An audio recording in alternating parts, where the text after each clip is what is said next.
Pode.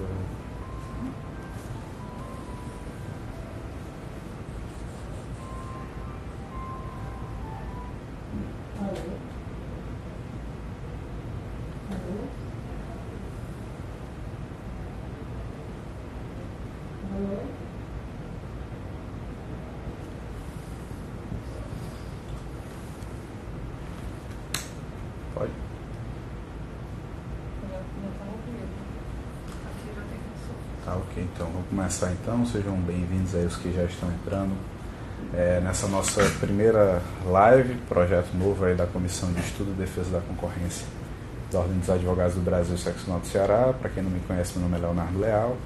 Neste triênio eu tenho a felicidade de presidir essa comissão e a gente está iniciando hoje esse novo projeto que vai ser uma série de entrevistas que nós transmitiremos ao vivo aí pela rede social oficial da comissão, com pessoas, personalidades, profissionais que tenham atuação ou tenham histórico de atuação direta no âmbito da defesa da concorrência. Fiquem à vontade aí para participar, interagir, eventualmente enviar os seus questionamentos, para que a gente possa aproveitar o máximo possível este momento.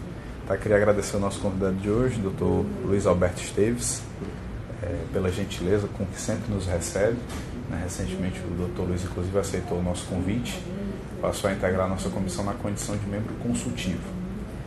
Em relação também ao seu histórico de atuação profissional, o professor Dr. Luiz Alberto Esteves é professor da Universidade Federal do Paraná, já atuou como economista-chefe do Conselho Administrativo de Defesa Econômica CAD, o órgão responsável pelo Sistema Brasileiro de Defesa da Concorrência, e também agora ocupa aqui a condição de economista-chefe do Banco do Nordeste do Brasil, para a nossa sorte de tê-lo aqui próximo, poder então estar assim tomando um pouco do seu tempo, vez por outra. Tá? Então, muito obrigado, doutor. Seja muito bem-vindo aqui ao nosso projeto. Então, como entrevista, eu preparei aqui algumas perguntas, mas claro que no fluir aí você pode ficar à vontade para ir levando mais para um lado ou para outra abordagem.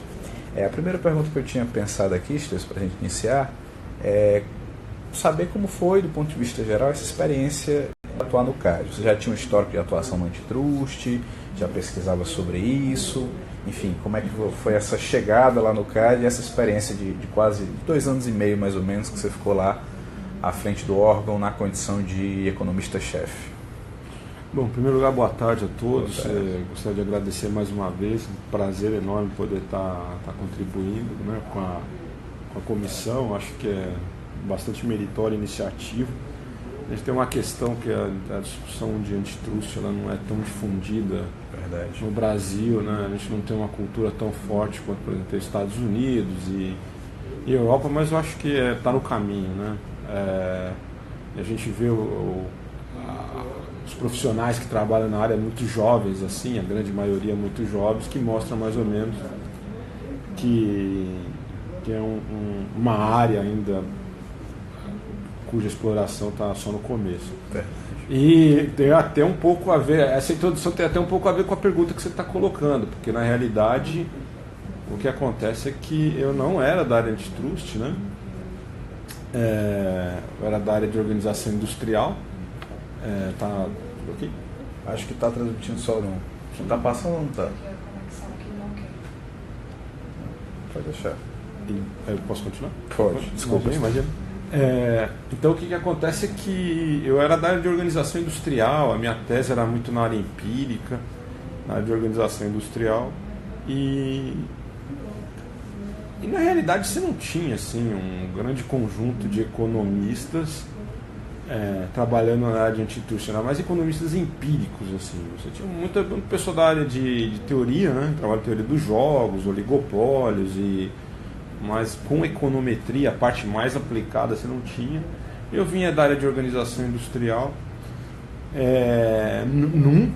Eu não vou dizer que eu nunca pensei em trabalhar no CAD, não, porque uma vez eu estava no aeroporto, no Rio de Janeiro, e eu encontrei o Eduardo Pontual, que foi conselheiro. Mas conselheiro, ele foi economista-chefe também do CAD, E aí eu encontrei ele, a gente já tinha amizade, tinha trabalhado antes do passado. Eu falei: "Oi, Eduardo, tudo bom? Como é que você está?" Ele: "Eu estou no CAD." Era um lugar que você gostaria de trabalhar, provavelmente. Eu falei: assim, claro, tenho noção do que o pessoal faça lá, né? Quando eu fiz o doutorado, eu fiz na Itália, eu fiz em Siena. E em Florença, quem dava aula era o Máximo Motta. Sim. Que é o cara, né? Uma baita referência. Tá? Eu tinha vários colegas que, inclusive, ele dava aula também, iam para Florença ter aula com ele, às vezes ele dava curso lá em Siena e tal. Eu cheguei a ter uma aula com ele, assim, mas nunca, não era uma área que eu trabalhava, mas eu conhecia, assim. E foi interessante. Assim, não foi uma surpresa quando veio o convite, porque ali no CAD eu tinha colegas, tinha o Ricardo Ruiz, tinha o Eduardo Pontual, que achavam que eu tinha perfil ali para aquele tipo de pesquisa que era feita lá no Departamento de Estudos Econômicos. Então não foi uma novidade o convite, mas não era uma área que era a minha área. Então eu cheguei lá, tive que ter um aprendizado muito grande. E uma coisa que é interessante para o economista, a interface com os advogados, né? Que é um aprendizado bastante novidade, né? Que era uma novidade muito grande, assim. Igual eu brinco, né? Quando eu cheguei foi um choque, porque uma vez eu perguntei para o advogado, não, mas baseado no que vocês estão delimitando a jurisprudência? Faz sentido, sim, claro, embora os mercados mudem e tal. Então, eu acho que assim, foi uma experiência bastante interessante, que eu acho que é uma coisa que deveria ter em outras áreas, assim. Você ter um conjunto de métricas ou de protocolos de como fazer análise e pesquisa econômica, mas que eles de alguma maneira, né, garantam, né, uma previsibilidade institucional, coisa que às vezes o econômico, não que ele não zele por isso, zela muito, o economista zela muito por isso. Aquela coisa que o CAD acaba fazendo, que é muito interessante. Você tem um guideline, você sinalizar, todo mundo ter noção de como a coisa vai ser, como vai ser o procedimento, qual que é a ritualística de você fazer uma análise econômica, uma previsibilidade. Eu acho que isso foi um aprendizado bastante interessante. Eu gostei bastante. Que bom. Você falou uma coisa interessante nessa interface da economia com o direito. Eu penso que para todos que são do direito, a interface com o ambiente econômico que é um elemento desafiador, assim, é uma novidade. Eu me recordo de um livro que eu tive a oportunidade de ter acesso no mestrado, quando cursei mestrado, que ele foi uma iniciativa lá da USP, mais especificamente da professora Raquel Steisen e do professor Delcio Zilbersteisen, onde eles promoveram, na verdade, uma série de eventos que juntava o Largo de São Francisco, né, com a FEA, e eles chamaram a obra de diálogos entre direito e economia. E aí lá no texto, era uma obra coletiva, né, tinha vários autores, e aí dentro dos capítulos lá no texto constava uma passagem da Elizabeth Farina, que foi do CAD também, presidente do CAD, acho que é a primeira mulher, né, a presidir o órgão. E ela dizia que há áreas do direito em que a interface com a economia é mais evidente. Como o antitruste, isso é natural. Mas para outras não. E embora para essas outras áreas não haja essa evidência, ela dizia que a economia sempre pode ajudar. E aí nós sabemos que no Brasil, mais recentemente que eu digo assim, nas últimas décadas, ganhou corpo uma corrente que se fala, que se nomina de análise econômica do direito, né, que aí também vem muito inspirado no modelo norte-americano, né, de aplicação, e alguns autores defendem fortemente que a análise econômica do direito deveria ser utilizado para todas as áreas. Eu sei que você é economista, talvez a visão seja parcial, mas queria saber assim, a sua opinião, se realmente a economia pode servir a todas as áreas do direito e se o direito, né, também de alguma maneira pode ser útil a ciência econômica nesse sentido de análise de situações, de relações sociais, né, intervenções estatais e coisas do gênero. A pergunta é boa. Para falar nisso, a gente vai ser lançado na próxima semana um livro de law econômico, inclusive que eu escrevi um dos capítulos, né? Assim, eu acho que vamos lá, a gente sabe que tem vários tipos de economia e vários tipos de direito. Né? O que acontece é muito como é que você vê economia. Essa pergunta é muito boa, porque assim, tem muito economista, e principalmente a escola de Chicago é muito forte nisso, que eles falam, na realidade a economia ela não é uma disciplina. Não é uma disciplina. Ela na realidade é um modo de ver o mundo, uma metodologia de você abordar problemas alocativos, qualquer que sejam. Né? Então, é como se fosse, por exemplo, um método, né? Uma metodologia de análise. Então, você pode fazer qualquer coisa a partir da economia.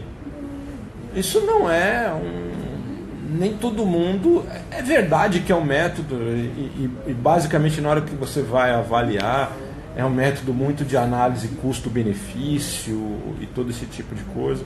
E hoje as abordagens mais modernas é como é que você faz bons desenhos de incentivo, né? E aí para política pública, para penalizar delito e todo esse tipo de coisa.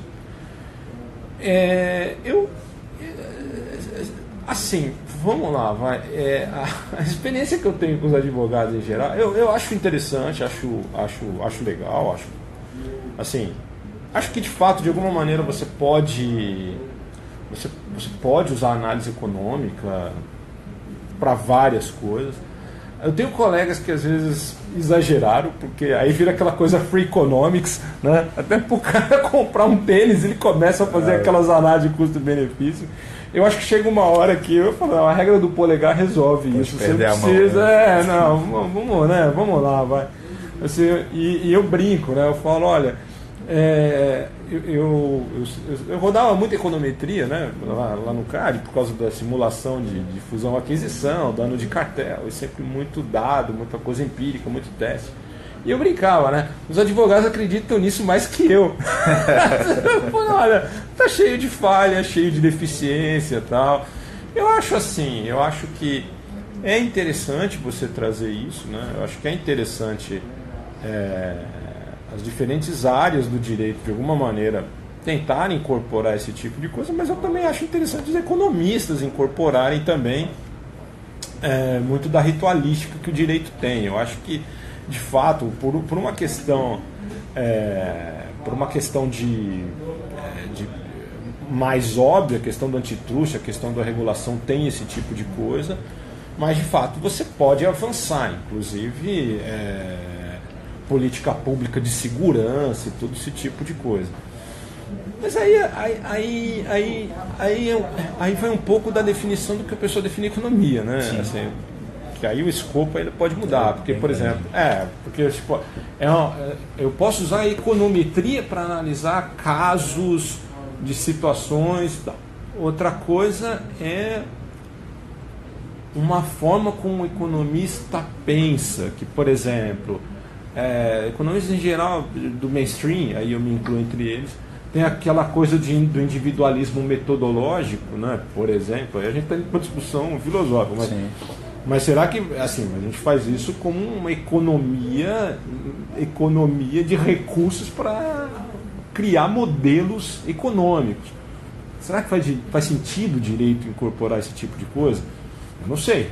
Você entendeu? Assim, vamos lá, vai. Então, pode ser que você pensar em penalidade ou como criar leis baseado no indivíduo maximizador, tal. Vamos lá, vai. Não sei. Não estou falando que dá, não dá, mas eu tenho dúvidas. Eu acho que tem que ser parcimonioso. Eu acho que eu já vi às vezes o pessoal do direito incorporando coisas da economia que eu acho que aí tá igual meu amigo do Free Economics. Tá exagerado. Não, vamos menos assim. E outra coisa, porque às vezes as pessoas acreditam que pelo fato da economia ter muito modelo matemático, muita estatística, muita econometria, ela não erra. Ou ela... Não, assim... Mais cartesiana que o direito, né? Exato. Não, isso... lamentavelmente não é verdade, tá? Você tem métodos e a gente verifica muito isso. Eu tenho um estudo empírico aqui que prova. Não prova nada.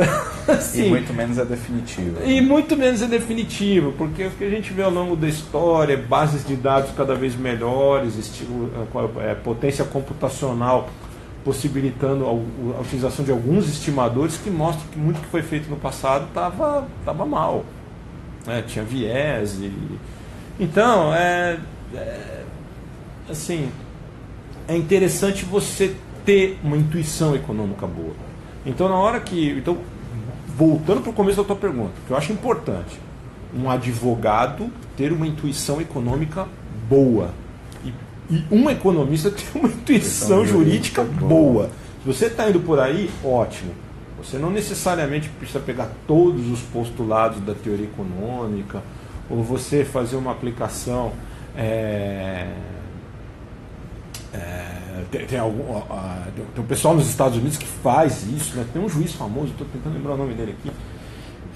Nossa, aqui, law econômico assim na veia, mas mas não é o Coase, não. Isso. Eu falo, pessoal, pode ser, mas eu tenho dúvidas. Eu acho a intuição econômica boa. Uma Perfeito. boa intuição econômica. E uma boa intuição econômica você não precisa ser um economista, um especialista. Eu já vi, por exemplo, lá no CAD, né? Tinha o Vinícius, que era o presidente, Vinícius Carvalho, né? Você tinha o Eduardo Frade, não tinha formação econômica, mas tinha intuição econômica muito boa, às vezes melhor que muito economista. Então, assim, eu acho que esse é o caminho, tá? Claro, eu acho que o law econômico é uma coisa que a gente precisa avançar, precisa ter toda uma discussão, acho que tem a ganhar, mas tem uma assimilação um pouco crítica também, não assim, tem coisas que vai avançar legal, tem coisas que eu acho que você vira free economics. Nada contra o free economics, eu achei sensacional, tá?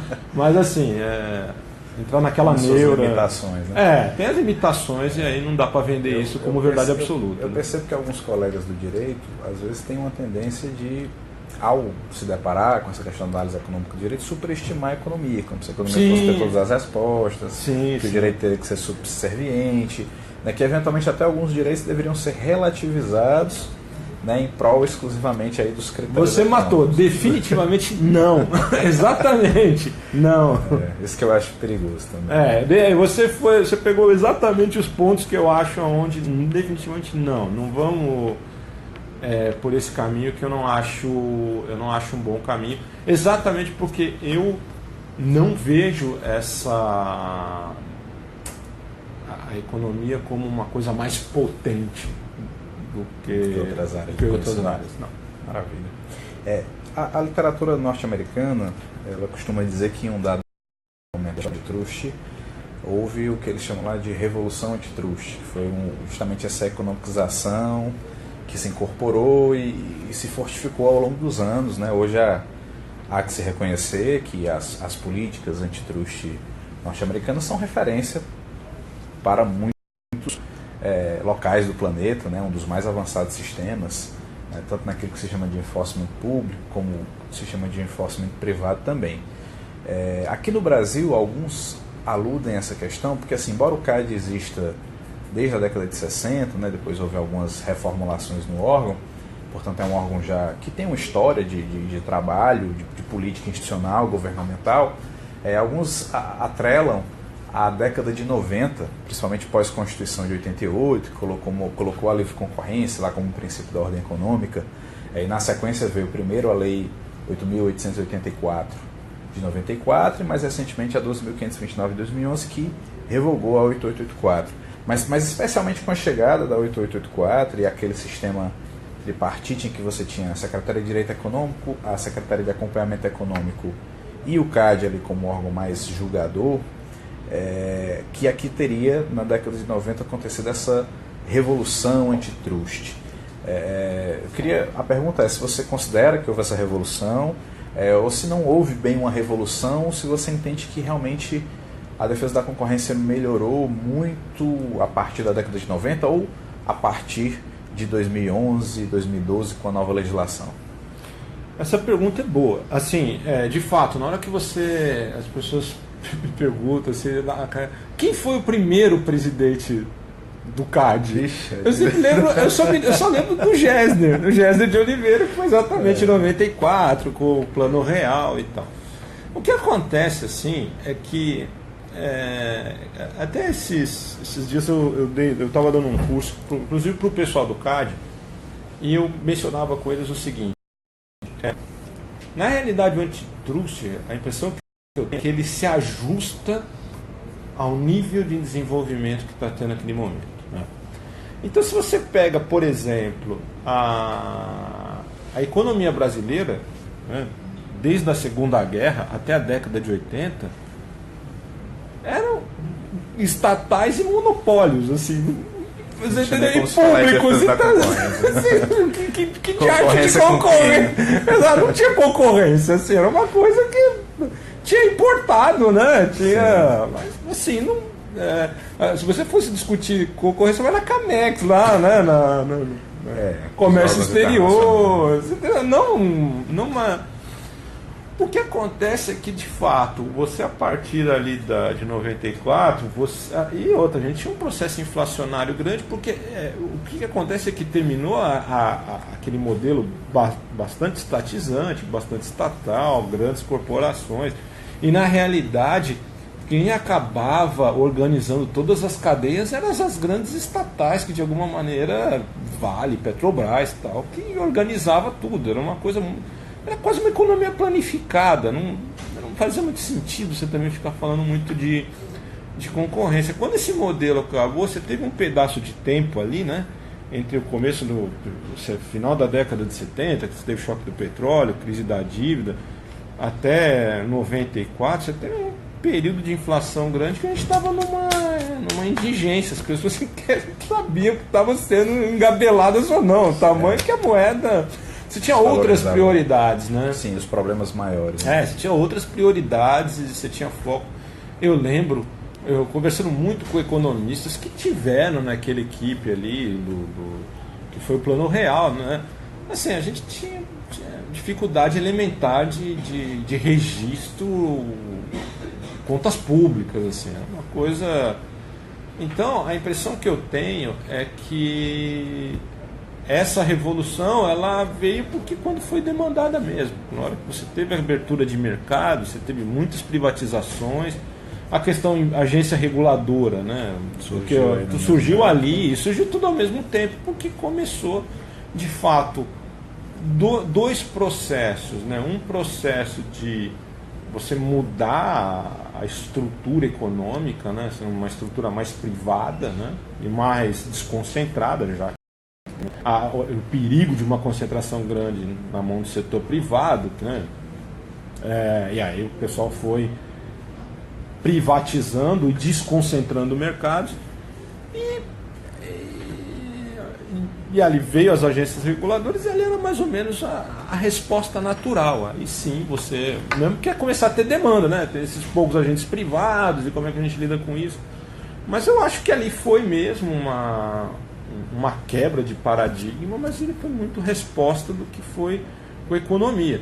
E é um pouco o que vai acontecer daqui para frente. Eu lembro que eu participava, e eu conto isso, né? E as pessoas, elas se impressionam. A gente tinha reuniões dos economistas-chefes das autoridades antitrust. Eram 8. Tinha pessoal dos Estados Unidos, Europa, Austrália, e tinha gente. Eram uns 8 ou 9. A gente sempre se reunia de cada 2 anos para levar casos. Acho que o único país em desenvolvimento era eu representando o CAD, o Brasil. Todos os outros eram, né, Europa, Estados Unidos, fortes. Economias fortes. Completamente diferente da discussão. Eles estavam já falando de plataforma de 2 lados, economia digital, monopolização de Big Tech, era toda essa discussão, e o que a gente tem de recurso para a política antitruste não vai dar conta disso, e a gente ainda fazendo guia de H, você entendeu? Com 10 anos de atraso ali, pelo menos. Então é um pouco isso. A política antitruste é muito reflexo de como está o grau de desenvolvimento da economia. E a gente daqui a pouco vai andar para esse lado, não tenha dúvida nenhuma. Então a gente vai ter uma segunda revolução, provavelmente, aí para frente. Que esses instrumentos que a gente tem hoje não serão suficientes. Eu nem sei como endereçar isso. Nem eu, nem o americano, nem o europeu. Eu também não sabia. Não sei se já tem resposta hoje. Já chegar a esse padrão, né? Exato. Excelente. Bom, então, aproveitando aí essa discussão, esse ponto que você levantou, eu queria perguntar mais duas coisas, Steve. A primeira que eu queria saber é que, embora naturalmente você tenha atuado aí basicamente na estrutura administrativa, você teve algum contato com o direito, profissionais do direito, né? Tanto julgadores, que eram os conselheiros lá do CAD, como advogados, que são aqueles que estão ali sempre representando seus clientes, né, na luta constante. Você acredita, dentro dessa experiência que você teve, que o antitruste no Brasil, ele tem... A estrutura ainda não seria a ideal no ponto administrativo, né? Mas você acha que teria espaço, né? Teria uma condição de uma boa discussão antitruste, de uma qualificada discussão antitruste no âmbito do judiciário?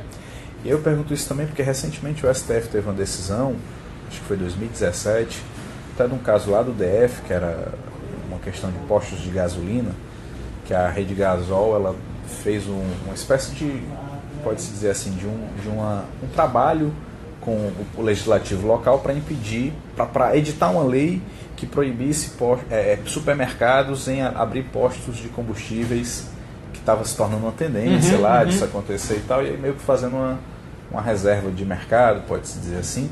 E aí foi se questionar isso no judiciário e chegou até o STF disse que o judiciário deve, palavras até do voto do ministro relator, deve ser, vamos dizer assim, leniente ou deve uma espécie de atenção especial às decisões do CAD, que é o órgão técnico qualificado e responsável por isso, enquanto que o judiciário não teria essa condição, né? E a gente sabe que em outros locais há muita judicialização do antitruste, como em países como os Estados Unidos e tal, o que não acontece aqui no Brasil, né? Então, assim, se você pensa que é possível, ou que esse discurso aí do STF está, vamos dizer assim, mais adequado para a situação brasileira? Definitivamente não. Eu acho que o judiciário tem que ter um papel, inclusive até de protagonismo mesmo, sabe? É claro que você tem o CAD, ele tem a estrutura desse, não é uma discussão que a gente tinha muito, né? Eu lembro que por exemplo, uma discussão que hoje está muito na moda, mas é que coisa que começou bem lá atrás, dano de cartel. Uma coisa que a gente já conversou várias vezes. É verdade. Dano de cartel é um bom exemplo, né? Tinha uma discussão ali, e eu presenciei dessa discussão,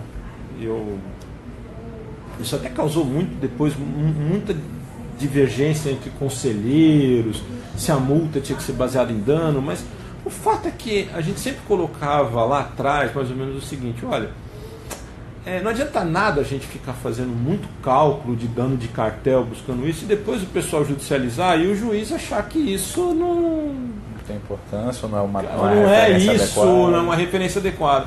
Entanto que eu lembro que quando eu estava lá, eu conversava muito com o Gilvando era conselheiro na época, foi procurador, eu conhecia muito bem o problema. A gente falava, a gente precisa fazer um guia para o judiciário. A gente precisa primeiro convencer o judiciário de o que são na realidade, né, o que deveria ser os grandes direcionadores da discussão, para depois até a gente internalizar esse tipo de coisa. Porque não adianta nada você, assim, do ponto de vista, claro, ali, obviamente, o conselho ele tem que ter a discussão dele, não entro no mérito, mas do meu ponto de vista ali, eu que fazia os cálculos, eu falava, olha, se eu só convencer conselheiro, para mim não vai adiantar nada. Você entendeu? Então, a gente tinha uma discussão muito nesse sentido. Às vezes é mais fácil você levar essa discussão para o judiciário começar a criar guias, começar uma uniformização. Exato, até entre eles, que eu acho que até tem mais capacidade de criar uma cultura muito mais do que só o CAD. Porque a impressão que eu tenho é que se depender só do CAD para criar essa cultura da concorrência, ela vai ter um escopo muito limitado. Assim, a concorrência ela é uma coisa que O americano tem isso desde criança, entendeu? Precisam concorrer, precisam... Né? Isso não é uma coisa que a gente tem. O europeu também está começando, também não tinha, viu? Já tem internalizado isso como uma cultura da sociedade. Exato. Então, se é uma cultura da sociedade, não dá para você imaginar um judiciário que não seja uma coisa do dia a dia. Que não participe da discussão, que não tenha suas posições. Né? Exato. Então, eu acho que tem que ter, eu acho que pode até que seja... uma coisa autônoma do que é o CAD, pode inclusive criar atrito, mas faz parte do negócio. Vai fazer parte, essa discussão vai fazer parte do desfecho. Mas eu sou amplamente favorável que a discussão vá para o judiciário. E outra coisa, né? A gente tem, por exemplo, muito pouca conduta unilateral. Isso, aliás, é um problema, porque você não tem nem cultura para fazer isso. A gente não tem uma cultura, um grupo técnico grande de pessoas trabalhando. Que vem amadurecendo isso, né? É igual eu lembro, assim, eu quase engasguei, cara. Eu estava almoçando, né? Você vê como que é. O Diogo, que era. Eu acho que o Diogo hoje está lá, superintendente adjunto, né? Ele contava a história, que às vezes o pessoal ligava lá no CAD, né, para dizer que tinha combinado o preço, mas que o outro furou o olho dele. Você entendeu? Ou seja, tem um monte de conduta unilateral acontecendo por aí que as pessoas sequer sabem que são vítimas, porque não sabem identificar. Então, isso é uma coisa que vai precisar ser incorporada na sociedade para a política pública ser mais efetiva.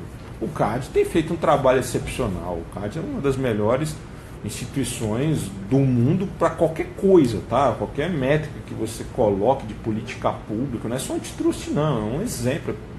É extremamente eficiente, é barato, o custo-benefício é uma coisa incrível, mas entendeu? Assim, esbarra nos seus próprios limites. Esbarra no limite. Agora, você pega os Estados Unidos, não, eles têm FTC, eles têm o DOJ, são estruturas enormes, você tem judiciário, e você tem juízes extremamente especializados nesse tipo de discussão nos Estados Unidos. Então, você pega o Washington ali, você vai encontrar vários juízes que são excelentes e nunca foram do DOJ, nunca foram do FTC, mas conhecem extremamente bem a discussão de trust. Então, o Posner, por exemplo, é um caso. Assim, você tem um grupo excelente, assim. Eu acho que a gente deveria ir para o mesmo caminho. Uma coisa que pode discutir, e aí o Gilvandro falava muito disso, é você ter no judiciário algumas varas especializadas. Isso eu já não sei se é uma boa, é uma possibilidade. Nos Estados Unidos eles fazem isso com patente. Né? Tem várias especializadas. Tem várias especializadas para patente. A gente tem isso no antitrust, pode ser, porque é uma coisa bastante sofisticada, mas eu acho que tem que caminhar, não dá para ficar só no escopo do CAD, não. Aqui no Brasil nós temos experiências boas e ruins com essa criação de varas especializadas. Inclusive, tem algumas questões que geram alguns questionamentos. Por exemplo, no âmbito do direito do consumidor, lá no Código de Defesa do Consumidor tem a previsão de que criem-se varas especializadas e juizados especializados só em relações de consumo. Embora o código seja de 90, até hoje a maioria dos estados não tem essas estruturas especializadas. E não sei dizer se isso, de certa forma, prejudica efetivamente a discussão judicial da matéria, que hoje o direito do consumidor ele domina, acho que assim, grande parte do acervo de ações judiciais, porque o consumidor tem absorvido cada vez mais essa cultura da defesa dos seus direitos e os advogados provocam o Poder Judiciário. É aquilo que eu digo também com os colegas da advocacia. Né? É o advogado que precisa provocar, né? O advogado precisa incutir. Primeiro ele tem que convencer o cliente, né, de que é uma boa, de que é um caso, uma tese razoável de se defender, para depois batalhar e convencer o judiciário. Se não tiver o manejo de ação, se não tiver a provocação, o judiciário vai permanecer inerte, até como institucionalmente ele precisa ser ser provocado. Você tem um ponto assim que na realidade, e aí você de novo pegou o ponto onde eu queria chegar. Essas coisas avançam com a dose de empreendedorismo do advogado. O advogado ele cria como um modelo de negócio, ele cria uma tese. Isso. E nessa tese ele cria um modelo de negócio para dar escala para isso. Para ele começar. É isso que faz avançar. Então você tem um advogado lá, trabalha no judiciário, tem uma tese, procura quem pode ser beneficiado com aquela tese e põe para funcionar e instiga. É isso que faz a diferença. É isso. É esse empreendedorismo. Na advocacia, que a advocacia tem precisado. É isso, é importante você ter isso. O pessoal pode falar, mas essa que é a inovação. O sujeito ir, pegar, bolar, correr atrás, procurar. É isso que vai fazer andar. Da parte do juiz por eles precisam ser provocados. Então, assim, é exatamente isso. Maravilha. Então, para a gente fechar, já renovando os imensos agradecimentos, agradecendo também o pessoal aí que acompanhou a live, que assistiu, eu queria que você dissesse para nós, na sua visão, qual o futuro do antitruste no Brasil? Assim, quais as expectativas a um médio e longo prazo? Você acha que é uma área que, acho que até já deu um certo direcionamento, mas que vale a pena apostar, que vale a pena atuar, seja para advogado, seja para outros profissionais? Ou, enfim, se você acha que o cenário econômico não está muito favorável, qual a sua impressão geral dentro, evidentemente, das limitados dados e planos que nós temos no momento atual? É uma área bastante promissora no mundo inteiro, aqui não é diferente. O que acontece é um pouco aquilo que eu mencionei, depende muito da estrutura da economia, para onde ela vai e o que vai acontecer. A tendência é a gente caminhar para uma economia cada vez mais desenvolvida. Esse desenvolvimento ele envolve alguns movimentos de consolidação muito grande de mercados, né? Então, por exemplo, uma coisa, igual eu estava dando aula, né? Por exemplo, definir mercado relevante com base em HHI. Você tem algumas hipóteses quando você faz isso, né, que você tem um grau de homogeneidade entre os players. Quando a economia vai ficando desenvolvida, você vai tendo uma diferenciação de produto que fica difícil você dizer que os caras são exatamente concorrentes. Então, você vai demandando uma sofisticação cada vez maior analítica. Isso para tudo. Então chega uma hora que também nem ato de concentração começa a ser uma coisa tão complicada como, por exemplo, condutas unilaterais envolvendo essas startups e coisas assim que você fala, por exemplo, na década de 70, 80, tá? Década de 80. Você chega para um economista e fala, daqui 20 anos vai aparecer alguém falando de que o predador é um entrante. O cara vai rir da tua cara. O cara não. O mundo vai piorar mesmo, né? Você entendeu? Prefiro desistir agora. Exato. Não faz o menor sentido você fazer uma discussão que quem está predando é um entrante, não é uma completamente descabida. E para onde a gente está indo? Assim, os paradigmas que a gente conhecia, né? Chamada inovação disruptiva. Né? Assim, acaba com tudo. E isso vai demandar muito trabalho e muita gente boa. Isso vai abrir um espaço muito grande. Claro que a gente está um pouco atrás aí, obviamente, de economias como Estados Unidos e Europa, mas isso vai chegar uma hora que vai ser o centro da discussão do dia a dia. Na hora que você pega hoje a cesta de consumo de um americano, de um europeu, o que tem na cesta de consumo dele que envolve esse tipo de mercado, que é plano de saúde, é conta telefônica, é internet, é streaming, todo esse tipo de coisa, é enorme. Então isso tem um impacto. A gente está aí com um conjunto de legislação antitruste que é, de novo, assim, não faz sentido dizer que quem entra preda, você entendeu? Então vai ter que ter uma reformulação, com certeza, a gente não sabe ainda para onde vai, mas que vai para um lugar promissor, intensivo de conhecimento, de altíssimo nível, não tem dúvida nenhuma. Então, o que a gente precisa, igual eu falo, a gente precisa cada vez mais estar acompanhando a literatura, verificando, vendo o que o pessoal está fazendo na fronteira mesmo, para a gente se antecipar. E eu não tenho dúvida nenhuma que vai ser promissor, não tenho dúvida nenhuma que mais cedo ou mais tarde a judicialização de matérias de concorrência ela vai aumentar, porque as pessoas vão começar a perceber, né, que de alguma maneira você tem alguns ilícitos ali, essa cultura econômica ela vai aparecer, vai ter escritórios de advogados disruptivos que vão aparecer com isso e vão se dar muito bem e vão chamar. Isso vai acontecer, não tenho dúvida nenhuma que isso vai acontecer, e acho que vai acontecer em muito pouco tempo. Minha única preocupação é um pouco o trabalho que vocês, por exemplo, têm feito, né? Será que a gente vai treinar gente para suficiente para na hora que essa demanda aparecer ter gente para dar vazão, né? Para não deixar passar o... Porque no fundo a gente está falando de bem-estar econômico da sociedade. Então isso é desenvolvimento econômico. Será que a gente está preparando advogados, economistas para lidar com isso? Que a gente está, mas na quantidade e na qualidade, isso é uma coisa que a gente vai ter que trabalhar, sem dúvida. Maravilha, Esteves. Então, é isso. Queria agradecer aí novamente. Imagina, eu que agradeço. Agradeço também aos nossos web espectadores. Diga aí pro pessoal que vai estar disponível esse vídeo no Instagram da comissão.